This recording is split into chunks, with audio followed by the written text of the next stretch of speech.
Hi வணக்கம், welcome to Sahaj family.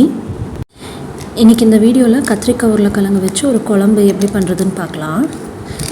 வீடியோக்குள்ளே போகிறதுக்கு முன்னாடி நீங்கள் இன்னும் நம்ம சேனலை சப்ஸ்கிரைப் பண்ணலைன்னா சப்ஸ்கிரைப் பண்ணிக்கோங்க. கூடவே பக்கத்தில் இருக்கிற பெல் பட்டனையும் ப்ரெஸ் பண்ணிக்கோங்க. அதுக்கு இப்போ 1/2 ஸ்பூன் சீரகம், 1/2 ஸ்பூன் சோம்பு, 15 மிளகு, 2 டீஸ்பூன் எண்ணெயில் நான் லைட்டாக ஃப்ரை பண்ணிக்கிறேன். இது ஃப்ரை ஆனதும் இதோடவே ஒரு சின்ன துண்டு இஞ்சி, ஒரு முழு பூண்டு தோல் உரித்து சேர்த்துருக்கேன். இதையும் லைட்டாக வதக்கிக்கலாம்.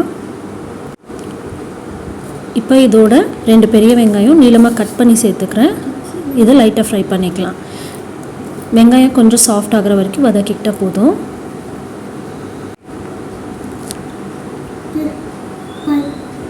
பாருங்கள், இந்த அளவுக்கு சாஃப்ட் ஆச்சுன்னா போதும். இப்போ நம்ம மசாலா பவுடர் சேர்த்துக்கலாம். இப்போ இதோட 1/2 ஸ்பூன் மஞ்சத்தூள், 1/2 ஸ்பூன் மிளகாய்த்தூள், 2 ஸ்பூன் மல்லித்தூள் சேர்த்துருக்கேன். மிளகாய்த்தூள் உங்கள் காரத்துக்கு ஏற்ற மாதிரி கூட்டவை குறைக்கவோ செஞ்சுக்கலாம். எல்லாம் சேர்த்து ஒரு தடவை நல்லா கலந்து விட்டுட்டு நம்ம தேங்காய் சேர்த்துக்கலாம். நான் தேங்காய் அரை மூடி தேங்காய் எடுத்திருக்கேன். சின்ன மூடியில் இந்த மாதிரி நீளமாக கட் பண்ணி சேர்த்துருக்கேன்.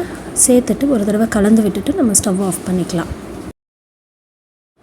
இப்போ இது நல்லா ஆறுனதுக்கப்புறமா நான் மிக்ஸி ஜாரில் சேர்த்துக்கிறேன்.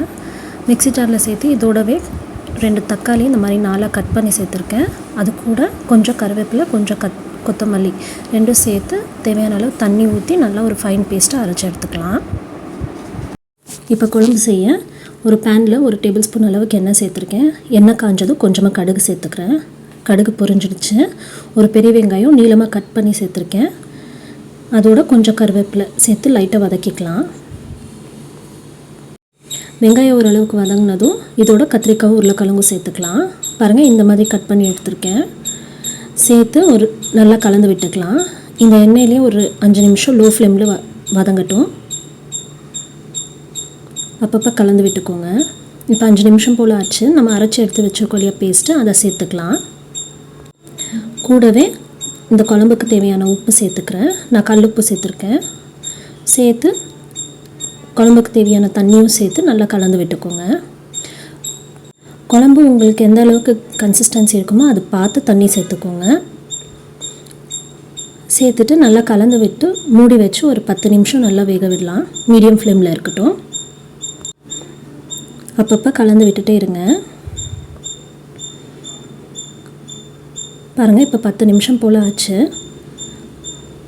குழம்பு சூப்பராக ரெடி ஆகிடுச்சு. இப்போ கடைசியாக கொத்தமல்லி தூவி ஒரு தடவை கலந்து விட்டுட்டு நம்ம ஸ்டவ் ஆஃப் பண்ணிக்கலாம். அவ்வளோதாங்க, கத்திரிக்காய் உருளைக்கிழங்கு குழம்பு சூப்பராக ரெடி ஆகிடுச்சு. கண்டிப்பாக நீங்களும் வீட்டில் இந்த மாதிரி ஒரு தடவை ட்ரை பண்ணி பாருங்கள். ட்ரை பண்ணி பார்த்துட்டு எப்படி இருந்துச்சுன்னு கமெண்ட்ஸில் மறக்காமல் ஷேர் பண்ணுங்கள். அப்படியே வீடியோ பிடிச்சிருந்தா வீடியோவை லைக் பண்ணிவிடுங்க. தேங்க்யூ.